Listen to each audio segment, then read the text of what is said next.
DeSanto Propane is 4 generations strong as a trustworthy family-owned business with unmatched customer service. Go online at DeSantoPropane.com for more info or call toll-free at 1-800-752-4574. Since 1937, the difference has been DeSanto Propane.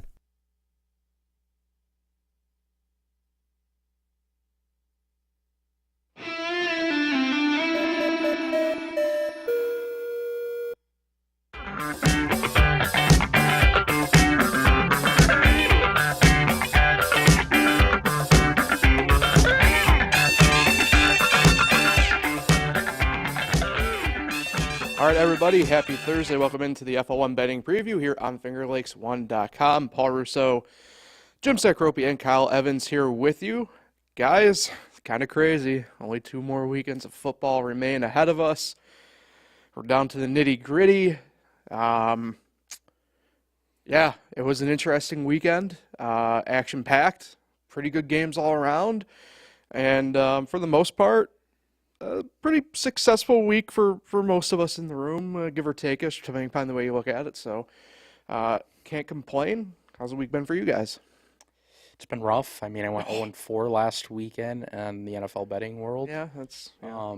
The 2 teams that I didn't want in the AFC Championship are in there. Baseball still isn't here. We're going to have a week gap of no football. I mean, it's a little rough right now. That's why you got to start following college basketball. Yeah, there's been some great games. Mm-hmm. Yeah, it's been pretty good. Been a rough week to be a top 10 team. Been a rough couple weeks to be a top 10 team in college basketball, which is nice. Seen a couple of those traditional powers kind of take a hit and everything like that. So, but things are getting different now. You know, there's 4 teams left in the NFL. There's 2 games only. So, like, if you're looking at it from a betting perspective, real easy to overthink things. But also an opportunity to really dive into some player props and try to find some value there. Yeah. You know, just not to get ahead of myself here, but it seems like last week every quarterback went over their rushing prop. I don't know about Goff, but Baker Mayfield sure did. So did Mahomes. So did Jackson. So did Josh Allen. And I think there's something to that, just in the fact that, you know, these playoff games are so intense, and you know, sometimes a quarterback's willing to take on that risk a little more, or plays break down, and you know, they need to get the first down. They're willing to, instead of slide maybe, but for whatever reason, like, I've hit over rushing on so many quarterbacks this postseason. Yeah, that Josh Allen rushing prop you had hit basically pretty easily. He had like what? They've 10 all 11 been carries? easy. Yeah, that's crazy. So I'll probably continue that this week. yeah, I mean, obviously, with there only being, you know, the 2 games, you have to maybe get into the player props this weekend more so than usual. So before we get to that, though, let's take a look. It was a rough week from that regard, but in reality, I did really well betting the Chiefs. I was hoping that the Bills would win by less than 2.5, so I could kind of have the Bills win and win the bet. But as the weekend went on, Bills defense was so banged up, and so I flopped on that. Yeah, Josh Reynolds I don't even think he got the 30. I think he ended at 27 or 28 yards total receiving for him even. 49ers ended up in a dogfight. That got you and Kyle. Me and Kyle got something, wasn't it? Yeah, I mean. Yeah, they trailed with what, 3-4 minutes left? Something like that. Yeah. Yeah, Kyle, 0 for 4. Rough day for you. Me and you were both on the Buccaneers side of things, and Texans just ended up getting, I call veteraned on by Baltimore.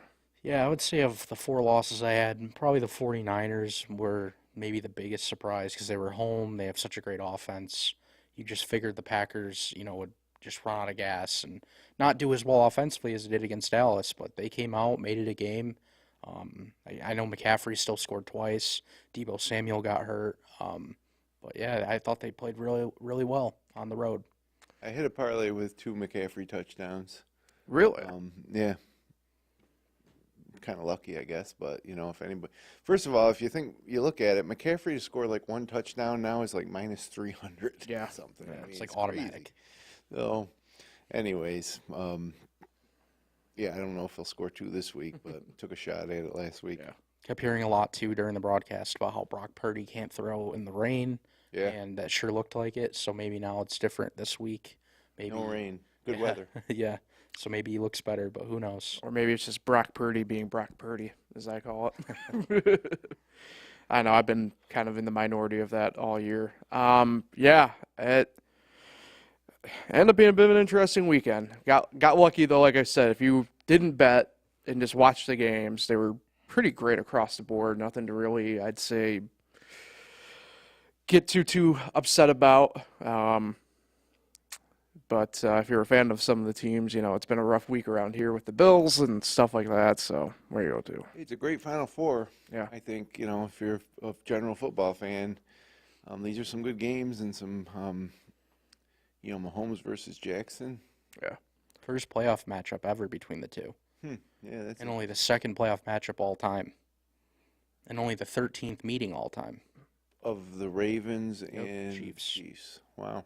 Well, yeah, the Ravens are in a historic franchise, the former Cleveland Browns. I was about to say. So you got the former Baltimore Colts, now the Indianapolis Colts. The Ravens now, the Browns are back, but they aren't the original Browns.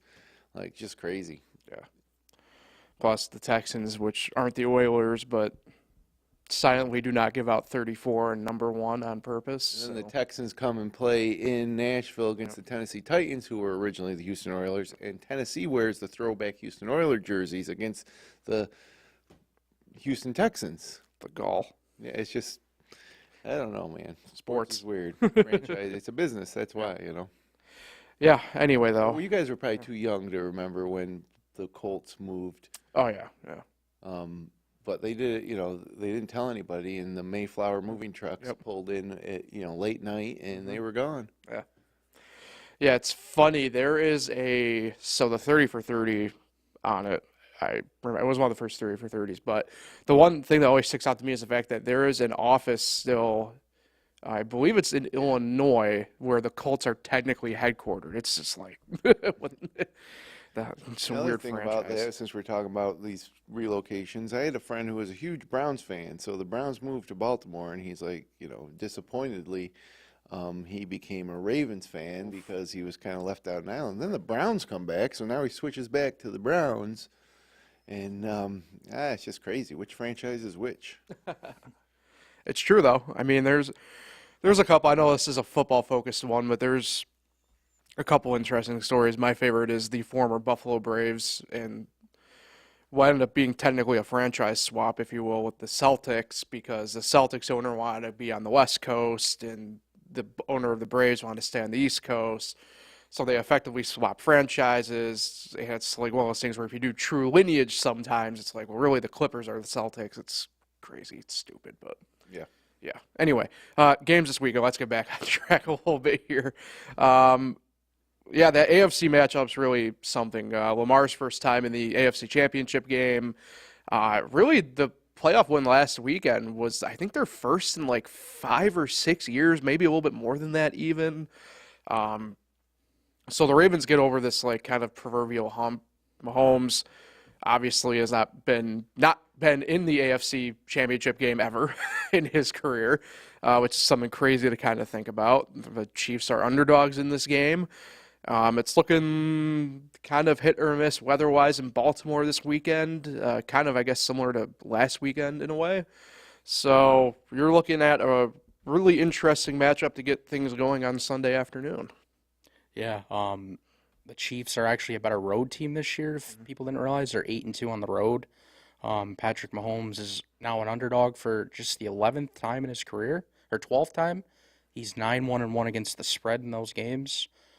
So yeah, this is a little bit just a second road playoff game as well. So this is again different territory for the Chiefs, but yet we saw it last week going to Buffalo. Everyone thought, or I guess I shouldn't say everyone, but a lot of people thought that this was the year the Bills would win because they were home, and Mahomes says nope. So I would say it's tough to continue to bet against Mahomes no matter if he's on the road or at home. Mahomes and Andy Reid. Except this time they're playing against another good coach in Harbaugh and probably the NFL MVP in Lamar Jackson. But it is tough. I mean, if it comes down to a final drive in this game where the Chiefs get the ball with a minute left, You going to bet against Patrick Mahomes? No. But I mean, Baltimore's been the best team in the NFL this year. Sorry, they just have. It's like indisputable. You remember when they went to San Francisco and totally blew San Francisco out of their own stadium? Brock Purdy's worst game maybe of his career, I would say. So, and then, you look at the Chiefs, they limped into the playoffs. They went from being a potential top seed in the AFC to, having to go on the road for a wild card game, or divisional game, I should say. They had to go on the road for the divisional game. But, and then they beat the Bills. So people are saying, the Chiefs. The Bills defense was decimated. I mean, that wasn't a great Bills Super Bowl caliber team. I mean, Bills fans around here wanted to think it, but all you had to do is look at the guys they were throwing out there on defense. I mean, there's no way. And that's not the case with Baltimore. This is a fully stacked and mostly healthy defense. It's a pretty prolific offense. And to me, it's Baltimore all day. It's all day. The only intangible is, you got Magic Mahomes and Andy Reid. But like I said, if that's the way you're going to go, you're discounting the fact that you got Harbaugh and Jackson on the other end to counter it. And then, you throw the defense. Kansas City's defense has been better too, but it's not up to par with the Ravens defense. Does Kansas City have an edge at running back? Probably with Pacheco, but Justice Hill's been running better. And then you look at the wide receiver cores, and, Baltimore's got a huge advantage. Yeah. Tight end, Kelsey Andrews. I mean, I don't know. Every way you match this up, it shows me Baltimore's home. It's just Baltimore to me, no-brainer, with the caveat that, Mahomes has this magical way of winning all the time. Yeah, it's interesting because the Ravens have kind of flown under the radar in a way this year. I think we all recognize them as being pretty good at worst, as I would call it, but they actually do have some historic numbers, especially on the offensive side of things, that they have going on. Nothing, I would say, in the major categories, but a lot of it's, not everybody take your drink because I'm about to say analytics, but you'll get some of the analytic numbers are doing things that teams have not done before this year. So it's interesting, but it's tough. I feel like anytime I go against the Chiefs, it's just I've been getting burned constantly over the past couple of weeks. So it's one of those things in the back of your head, like you said, Jim, especially say, you're going to take the live bet stance and you're really going to bet against Pat Mahomes in these final couple minutes potentially. It's one of those hard things to kind of overcome, I'd say. We saw some times in the regular season where Mahomes had a chance to win at the end and he wasn't able to do it in the regular season. Now postseason's different, but again, I just can't see it. I got Baltimore, and I'm going to bet accordingly, including with player props to favor Baltimore. I think that Baltimore wins by probably more than 10 points. Wow. Yeah, I feel like the only way you could lean towards KC is if you do go by the history. Mahomes only has 3 playoff losses. Lamar's only has 1 home playoff win in his career, and this is going to be his 4th game. But, yeah, I agree. They faced a really banged-up Bills defense that made the offense look really good. And, prior to that, like you said, they've struggled all year. The receivers lead the league in drops.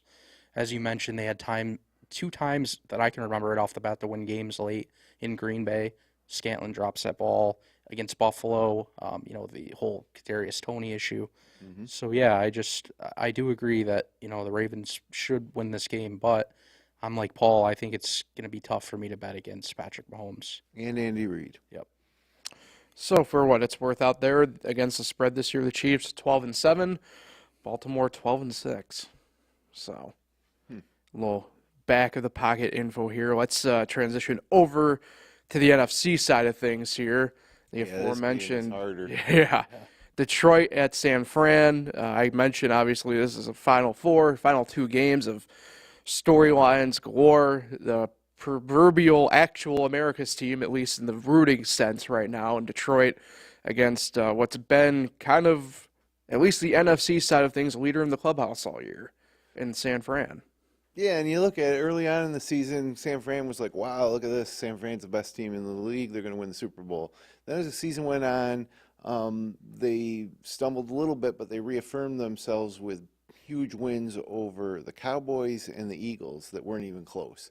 But turns out the Cowboys are a joke, and the Eagles were terrible. Yep. Like at the time, it seemed like those were really good wins, and maybe they were fine wins, but I don't think it was enough to say, "Wow, look at the San Francisco team." So so we fast forward now to last week when San Francisco hosts Green Bay after having a break and a week off.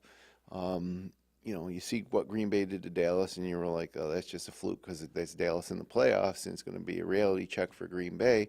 And the 49ers really were lucky to win against Green Bay at home. So I got questions about San Francisco.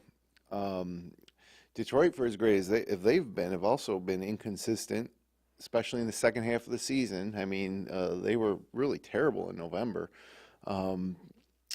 So it's tough, and so I think you got to look at the Lions getting 7.5, and I'm going to bank on the fact that San Francisco isn't that dominant team, especially if Deebo Samuels isn't on the field.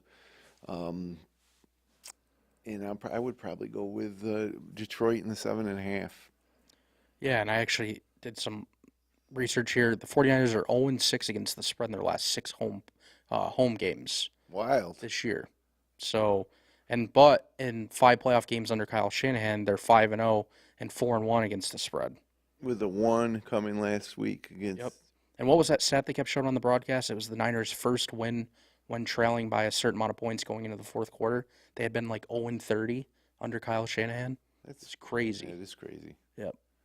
So, I don't know. This is tough, like you said. I'm probably just going to – should we share a pick?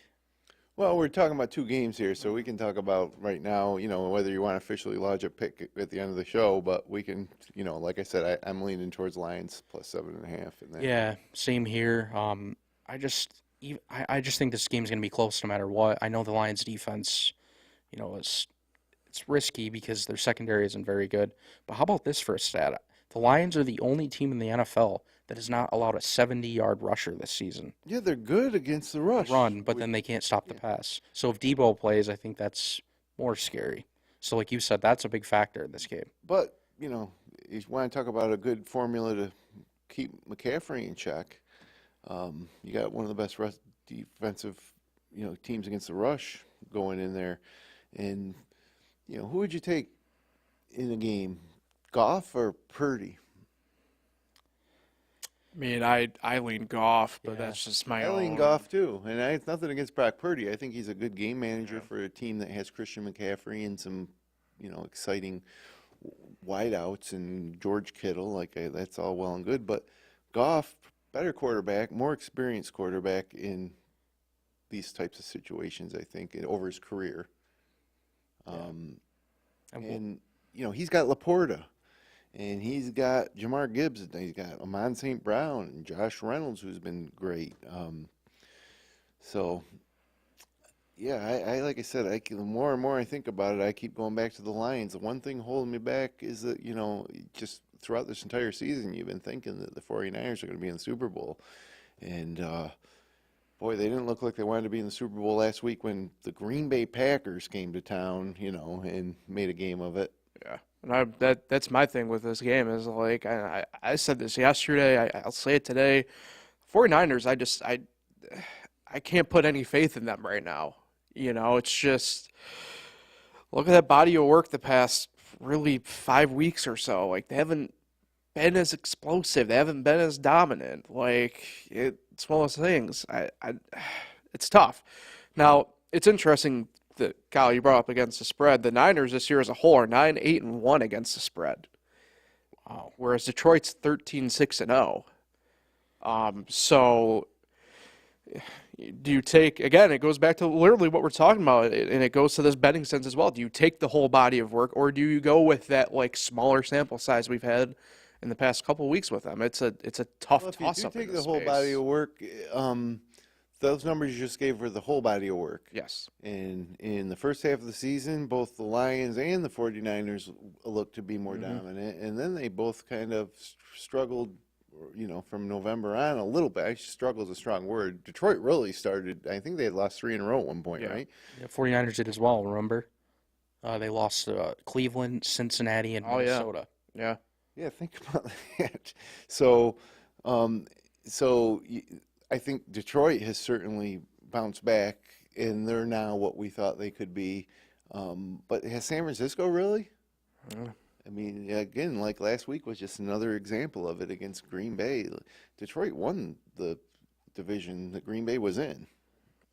Yeah, and the 49ers are 6-3 at home this year, and the Lions are 6-3 on the road. So that's good. Push there. Yeah. Yeah. I mean, I don't know. It's pretty interesting. You look at least as it stands right now, and I'm looking at least at FanDuel, for example, for this portion right here. On there, 65% of the money, 65% of money for the spread right now is with Detroit. In terms of number of bets, 73% is with Detroit. So there's not a ton of space there. And not to go back to the other side of it, but it's right here in front of me. The amount of money, 51% of it on Kansas City for the spread, and the same percentage for the number of spread bets on Kansas City as well. So it's a pretty toss-up on that one, whereas it's a bit more decisive in the NFC. I think that the opportunity here for me is going to be looking beyond this week and into next week and seeing if I can load up on the Ravens at this point in certain ways. Like, for instance, Ravens Super Bowl win money line right now is plus 190. Like, that's not a fantastic odds. But you could bet Ravens to beat Detroit in the Super Bowl plus 800. There's better odds to do that than to bet Detroit to beat San Francisco on the money line, which would be 270 this week. So if you really think Detroit's going to win that game, or if you're willing to bet Detroit, but you're confident like I am that Baltimore is going to be there in the Super Bowl, then why not do that? Baltimore to beat Detroit in the Super Bowl at plus 800. So I think I'm going to do that. And then you could even hedge it. Baltimore to beat the 49ers in the Super Bowl is plus 285. Of course, the Ravens would have to go on and win the Super Bowl, but you're not going to get better odds on the Ravens to win the Super Bowl next week as you could this week if you made those plays. So, again, I'm just focusing on the fact that I think of these 4 teams that Baltimore's the team. And you know what? We talked about the Ravens are the 49ers disappointing against Green Bay last week, and even the Lions didn't have a cakewalk over Tampa Bay, right? You know who did have a cakewalk? Was Baltimore, and we spent last week wondering if we were going to take the Texans, right? I mean, everybody was making legitimate arguments for the Texans maybe pulling the upset or making it a game. Well, it wasn't because Baltimore's the best team that's left. Yeah, it was only a game in the first half, and it was 10-10, but it didn't seem like the Texans could move the ball at all, really. Ravens defense just great. So, surprise for Kansas City when they show up, their offense rolls out on the field, and they got to play that defense as opposed to the Bills' battered defense last week. The only thing that I have confidence in is that the Ravens are the best team remaining, and I believe that they will win the Super Bowl from this point. So all my plays are going to be predicated around that. Sure enough, Mahomes will probably pull off some, there'll be a pass interference call late to favor Kansas City, and next thing you know, a celebration, in Kansas City. They're back to the Super Bowl, but I don't believe it. I'm going with Baltimore. Oh, well, that's interesting. There's the officiating thing with that, too, that people already bring it into play, right? The crew calls more in favor of road teams working the Chiefs-Ravens game, I guess, or something. I don't know. That stuff matters. I mean, there's all sorts of statistics in, compilations of the performance of certain teams that certain refs are assigned to, and there is something to that. But, when you put it all down together, it starts to get confusing. Like, which analytics are you going to believe? I just am keeping it simple and saying from what I've seen all year long and last week's games is that Baltimore is clearly, to me, the best team.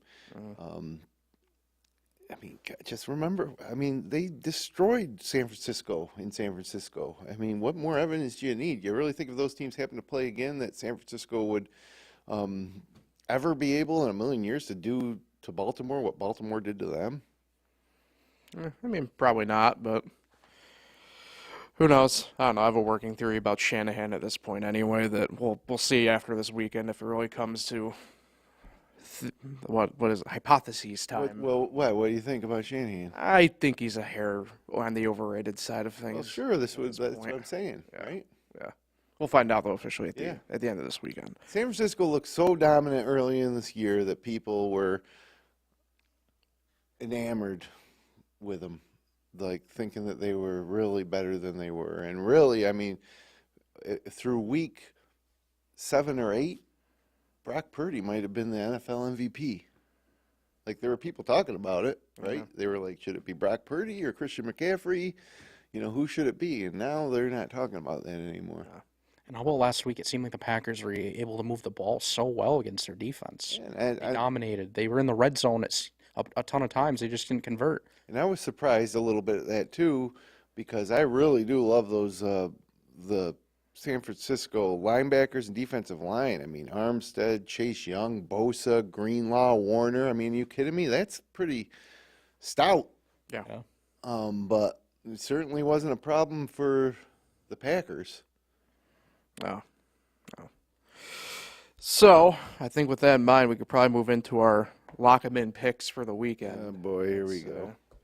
If we want, I'll go first. I don't mind before you do this, like, are there any player props? Like, I do have one as a lock for me. So, I mean, I just looking at these games. So I look at the Ravens-Chiefs game, and, of course, I'm telling you that I think the Ravens are going to win that game. So what would the stats look like if they win that game? I don't think it's going to be a big shootout, especially with the weather that's forecast. But, you know, right now it's over 208 yards for Lamar Jackson passing. Is he over? That's pretty low, but I might stay away from that one.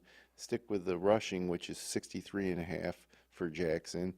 Mahomes passing is 241.5. I mean, I'm looking at the under there. The rushing totals seem low. Pacheco is 63.5 yards. You got to figure they're going to pound it to him. Justice Hill over 34.5. Valdez-Scantling's only 13.5 yards receiving. Just saw that. I mean, he just needs to catch one pass because every time they throw him the ball, it's like 20 yards downfield, right? Yeah. So Zay Flowers over 43.5. That seems low. And then on the other side, the Lions and the 49ers, you think it will be higher scoring, right, of the two because better weather and theory. In theory, so. But McCaffrey's only 87.5 yards rushing, but that goes to the point that Kyle said, you know, the Lions haven't allowed 70 yards to an individual rusher all season. So all of a sudden now that looks like you might want to go under, but I don't know anybody that wants to bet against Christian McCaffrey, so I probably would stay away from that. But on the other side, David Montgomery, 43.5. If you think this is going to be, you know, if the Lions are going to want to establish any sort of like dominance on the ground, Jahmyr Gibbs is more of a outside the tackles type of guy, but Montgomery, I think they're going to commit to him enough where he's going to get over that mark. But Jahmyr Gibbs on the other side, 21.5 receiving yards. I like the over there. I like Josh Reynolds again at 35.5. And then defensively, I like taking the best linebackers on either side. So Dre Greenlaw over 7.5 tackles and assists. Patrick Queen for Baltimore over 7.5 tackles assists. I think those are all good plays, but really looking at there's some questionable player props out there that just almost look like they're too easy. Yeah, I do like the Jahmyr Gibbs receiving yards. Seems like he usually gets 4 to 5 passes per game. And then here, I kind of like the Mark Andrews 35.5 receiving yards. I looked at that one too. I mean, you know, he's one of Lamar's favorite targets. He's back. He's healthy. The Chiefs, you know, are already going to be focused on their other receivers. So I just think Mark Andrews, 4 or 5 catches, should get over 35.5 receiving yards. And who do you count on? And this is big game. Who do you really count on? And for the Ravens, you know, it's Andrews, right? Yeah, I mean, Odell Beckham Jr. is not very involved, and Right.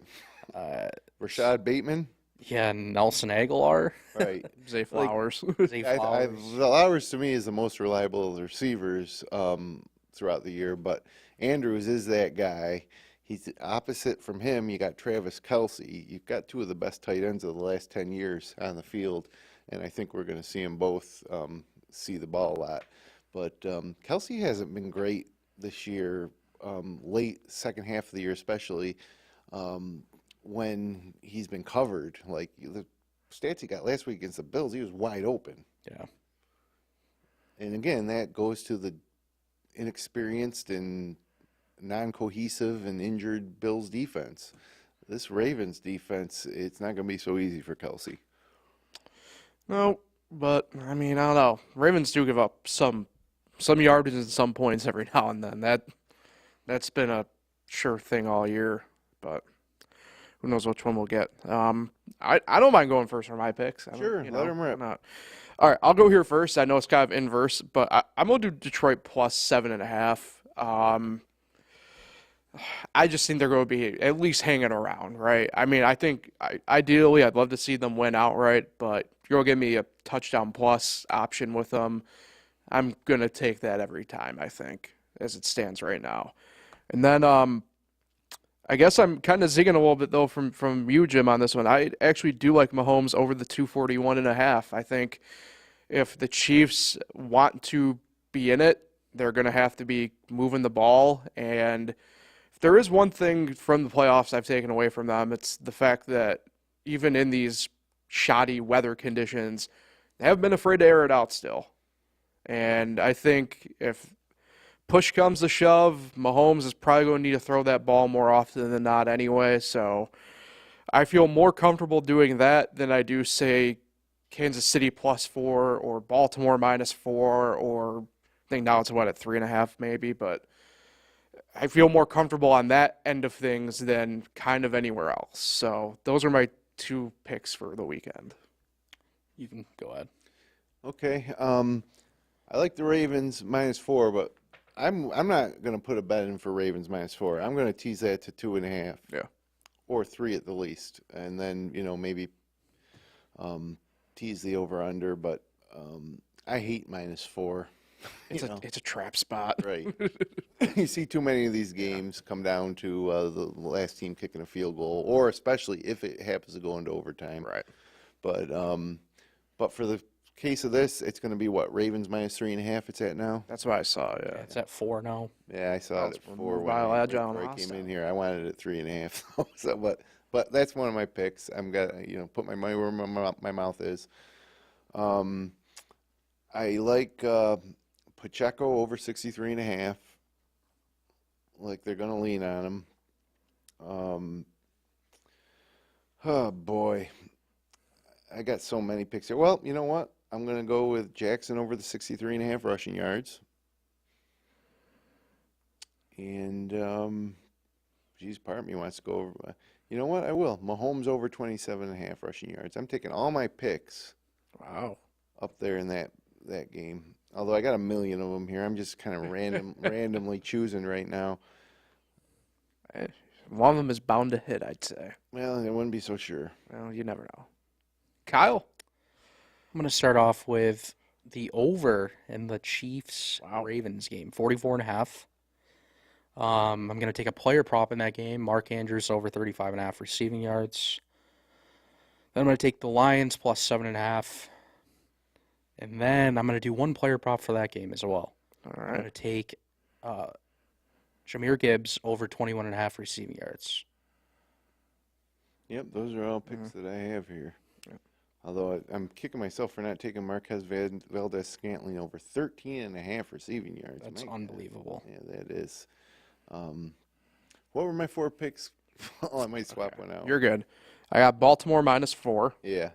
Pacheco over 63.5 rushing. Yep. Jackson over. Jackson over 63.5 rushing. And Mahomes over 27.5 rushing. No, I'll stick with my quarterback rushing yards. I gave that big theory at the top of the show. I'm going to stick with it. All right. So if my picks hold true, the two quarterbacks in this game should combine for over 100 yards, almost 100 yards of rushing themselves. Right. The new NFL. But like I said, some other picks: Patrick Queen over 7.5 tackles and assists. Dre Greenlaw in the 49ers game over 7.5 tackles and assists as well. Love it. All right. So this will pretty much do it from here. So next week, no football. We can't bet the Pro Bowl. Yeah, flag football. Well, we could, I suppose. I'm sure I don't want to. There's nothing I hate more than the NFL Pro Bowl, or any of the All-Star games. Baseball used to be so great. Yeah. It's not anymore. I still like the home run derby. Yeah, well, whatever. But when I was a kid, you used to get the Yankees and the Mets. And then Monday Night Baseball was a thing back then on ABC. And I was a huge baseball fan when I was a kid. So literally if you're a Yankee fan and you're watching Yankee games, you never see much of the National League either. Literally, All-Star Game was the only chance you might see like Pete Rose or Johnny Bench or, Mike Schmidt as a baseball fan. You'd see their highlights on This Week in Baseball, but it was such a different world that All-Star Game was a spectacle, and both teams really did want to win. Now, even though the World Series, do they still do that where the World Series home field is? Yeah, I mean, that was so stupid. Yeah. Anyways, and then you got a stupid NBA All-Star Game, which is the biggest joke of all time. I mean, my God. And then this football thing with the skills challenge and flag football. I mean, come on. Don't forget the NHL All-Star Game, 3-on-3. Yeah. I mean, that's actually split up into 4 divisions. If I had to choose one, I think NHL might be my favorite now. Yeah. I mean, I kind of like kick-tack-toe in the Pro Bowl, the kickers. It's fun. I'm a big special teams guy. the shootouts in the NHL are fun, too. Yeah. No love for the NASCAR All-Star race? What is that? It's in May. Well, they're not even a team sport, so every week's an All-Star race. NASCAR. Daytona's next week, right? No, next week is the Clash, the exhibition preseason race. So the Daytona's Out the in same LA. weekend as the Super Bowl? No, the week after. Oh, the week after. Okay. Yep. Huh. So we're not going to come back next week with a show. We'll be back with our Super Bowl betting preview in 2 weeks on Thursday. My hope is it's the Chiefs-Lions, but I don't think it's going to be.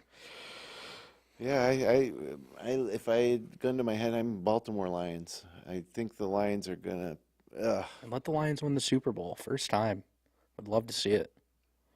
That would be something, but I think, my heart says, like, Detroit, Kansas City, but I don't know, the brain's... that's what you you think. Then you should put a bet on that future right now. But the brain is saying San Fran, Baltimore. What do you think? What do you think the Kansas City, Detroit, say Kansas City to beat Detroit in the Super Bowl prop is right now? Oh, that's a good question. It's got to be like plus 1,200. I mean, you're talking about taking both underdogs and putting them in the Super Bowl. All right. Let's see. Like I say, Baltimore to beat Detroit is plus 800. I'm doing that. For $10 to win 80. I'm trying to find it really quick here. I might put $10 on Baltimore to beat San Francisco too. That way, once Baltimore wins, I know I've won one of those bets. It'll be like a net $10 win if the 49ers did it and the Ravens won, and it would be a big score if. Yeah, I mean, Kansas City, at least here on DraftKings anyway. Yeah, that's where I'm getting these odds. Kansas City versus Detroit is the longest matchup odds at plus 750. So 7.5 to 1. But what about Kansas City to beat Detroit? It's plus 1,500. Yeah, look at that. Yeah. So if you really think that is, if you're taking Kansas City and Detroit this week, and then you think Kansas City will go on to win the Super Bowl, that's where you should put your bet in, not straight up on Kansas City. Yeah. Yeah, I don't know. The heart wants what the heart wants, but we rarely ever get it. So, although we could, we have what? Last week we had Taylor Swift versus Haley Steinfeld in Buffalo. This week it's Taylor Swift versus Kodak Black in Baltimore, featuring T-Pain. If it's Kansas City, Detroit, it's Kansas City. It's Taylor Swift versus Eminem. I mean, the stadium in Baltimore was unbelievable last week against. I mean, that's the loudest crowd. They're probably better than the Seattle Seahawks. They're going to be rocking this. Did you guys see who they're bringing out this week for I saw Baltimore? Ray Lewis. Yeah. I'm not sure about the other one. Ray Lewis, Ed Reed, Jonathan Ogden. Yeah, they all. T-Pain's performing. It's going to be wild. Hey, gets the people going. It's provocative. Yep. All right. The games though. Yeah. So can't wait. So nothing next week, obviously, boys and viewers and listeners. We'll be back though for Super Bowl 58. That can't be right. I can't be reading Roman numerals right? Yeah, no, I think that is right. LV33. Good God. Oh man, it's nuts. I remember Super Bowl 50 like it was yesterday. What's the first Super Bowl you guys remember? For me, it's probably that I distinctly remember anyway. Probably that Oakland Buccaneer one, to be honest. Wow, man, that makes me feel old. That was what, 2002, 3, 2. Mine was. This is bad. I'm very young. You guys got to remember that. Yeah. Wasn't that 2007? I was 6 years old. It was Steelers Cardinals. Yep. Oh man, wow, yeah, that was one. That's a Super Bowl a lot of people forget about. Yeah. My first Super Bowl that I remember was Steelers Cowboys, and I think it was 1978, and I would have been 6 years old as well. And then I really remember the following year, which was Steelers Rams. Yeah. That one I remember clear as day. I got some faint memories of that Steelers Cowboys one. And back then, I kind of was a Steelers fan. I liked Franco Harris. And by the way, how about Tony Romo talking about Franco Harris' fumble being like the immaculate reception? He was referring to that. Did you guys catch that? I didn't catch that, but I heard about it on Twitter. Yeah, so he's sitting there talking about the McCole Hartman fumble, I think it might have been, or whatever it was, saying, oh, that reminds me of the Franco Harris, famous fumble. No, that wasn't what happened. It was a pass that just randomly went into Franco Harris's hands, and he ran in for a touchdown. I mean, totally different situation. Romo drove me crazy in that game. I can't. Now, I have to defend some honor of bloodline here because my dad is a Raiders fan, and I will not be allowed inside the house at all if I do not mention the fact that the ball was tipped, and at the time you could not pick it up and run with it like Franco Harris did. So caught it out of the air, though. It doesn't matter. It was you couldn't do that apparently. What do you mean? It was like a pass that was like not incomplete yet. I'm just, Jeez. We'll get ready to hear him again on Sunday, 3 o'clock, CBS. He's doing that game? Yeah, I mean, my goodness. Like, give me Chris Collinsworth over Romo any day of the week. And I'm not a huge Collinsworth fan, but Romo has totally jumped the shark. And he makes me absolutely crazy to listen to. Yeah, and he's the Super Bowl this year, too. CBS has it, so, yeah. Buckle up. Makes me long for Greg Olsen once more. So, all right. And Troy Aikman is underrated. Yeah, I think compared to Romo in this space, I'll allow that. Okay. Yeah. I'm a big, you know who's kind of grown on me in the regional stuff? Who? Vilma. I don't think Vilma's that bad. Jonathan Vilma? Yeah. I don't know if I can remember ever hearing him. He's usually, I think he's the CBS B squad, B or C squad, whichever. Him and Kenny Albert. Okay. Yeah. Not a fan. Really? My favorite is Kevin Harlan. Well, that's play-by-play. Yeah, for play-by-play. Well, yeah, I know, but I mean like that crew, the Kevin Harlan crew. Who's he work with for football? Who's that? What's his name? I keep forgetting. I think he used to be a former player too. Is it Trent? No. Trent Green? Who is it? I can't remember. I don't know. There's so many in every sport. I can't even keep track. Doesn't Harlan do radio though for NFL? No, I'm pretty sure he he's does Westwood One. CBS. Does he? He's done Bills, Dolphins games, a ton of them. Yeah, he's play-by-play for a bunch of stuff. But he does do radio too on Monday nights. Right, that's what you're referring to. yeah. He does Monday night on Westwood One. Yeah. Jason Benetti and Bill Rafferty called the Providence Seton Hall game last night. Oh yeah. It's a good crew.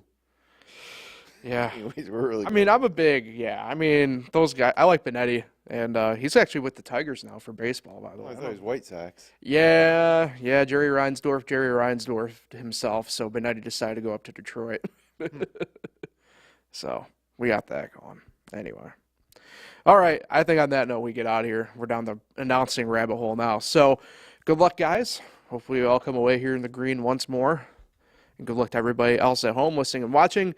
Nothing next week. We'll see everybody to preview the Super Bowl. Until then, good luck. See you in a couple weeks.